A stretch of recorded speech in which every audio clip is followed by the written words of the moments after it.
ಎಲ್ರಿಗೂ ನಮಸ್ಕಾರ. ನಾವಿಲ್ಲಿ ಸ್ವರ ಗುರುಕುಲ್ಗೆ ಕಲಿಯೋದಕ್ಕಂತ ಬಂದಿದ್ದೀವಿ. ಕಲಿಯೋದ್ರ ಜೊತೆ ಎಂಟರ್ಟೈನ್ಮೆಂಟ್ ಅನ್ನೋದು ಮುಖ್ಯವಾಗಿ ಸಾರ್ ಇಲ್ಲಿ ನೋಡ್ತಾರೆ. ನೋಡಿದ್ದೀರಾ ಎಲ್ಲರೂ ಸುಮ್ಮನೆ ಆರಾಮಾಗಿ ಕೂತ್ಕೊಂಡು ಆರಾಮಾಗಿ ನಕ್ಕೊಂತ ಆರಾಮಾಗಿ ತಿನ್ನೋದು. ಅಂದರೆ ಇಲ್ಲಿ ಯಾವುದು ಹೆಚ್ಚು ಕಡಿಮೆ ಅಂತ ಅನ್ನೋದಿಲ್ಲ.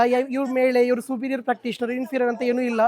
ಎಲ್ಲ ಒಟ್ಟಿಗೆ ಕುಂತು ಊಟ ಮಾಡ್ತೀವಿ, ಎಲ್ಲ ಒಟ್ಟಿಗೆ ಕುಂತು ಎಂಜಾಯ್ ಮಾಡ್ತೀವಿ. ಮುಖ್ಯವಾಗಿ ಊಟ ಮಾಡೋದಂತಲ್ಲ, ಇಂಥ ಪ್ರಶಾಂತವಾಗಿ ವಾತಾವರಣದಲ್ಲಿ ದೇವಸ್ಥಾನದ ಬಾಜು ಇಲ್ಲಿ ನೋಡಿ ನಮ್ಮ ಗುರುಗಳು ಶೇಖರ್ ಸರು ನೋಡಿ ಯಾವ ಥರ ಇದ್ದಾರೆ ನೋಡಿ, ಆರಾಮ್ಸೆ ಬಜ್ಜಿ ಮಾಡ್ತಾ. ಇವ್ರ ಮೋಶೀಸ್ ನೋಡಿ, ಯಾವುದು ಹೆಚ್ಚು ಕಡಿಮೆ ಅಂತ ಅನ್ನೋದಿಲ್ಲ, ಎಲ್ಲರೂ ಸಮಾನವಾಗಿರೋದು. ಸಾರ್ ನಮಗೆ ಈವ್ನಿಂಗ್ ಟೈಮ್ ಸ್ನ್ಯಾಕ್ಸ್ ಎಲ್ಲ ಅವ್ರು ಕೈಯಾರೆ ಮಾಡಿಕೊಡ್ತಾರೆ. ಚೆನ್ನಾಗಿರ್ತದೆ, ಭಾರಿನೂ ಫುಲ್ ಫ್ರೆಂಡ್ಲಿ ಆಗಿರ್ತದೆ. ಕಲಿಯೋದ್ರ ಜೊತೆ ಮನಸ್ಸಿಗೆ ಆಹ್ಲಾದ ಅನ್ನೋದು ಭಾಳ ಸಿಗ್ತದೆ. ನೋಡಿದಿರಲ್ಲ ಸರ್, ಒಂಚೂರು ನೋಡಿದಿರಲ್ಲ.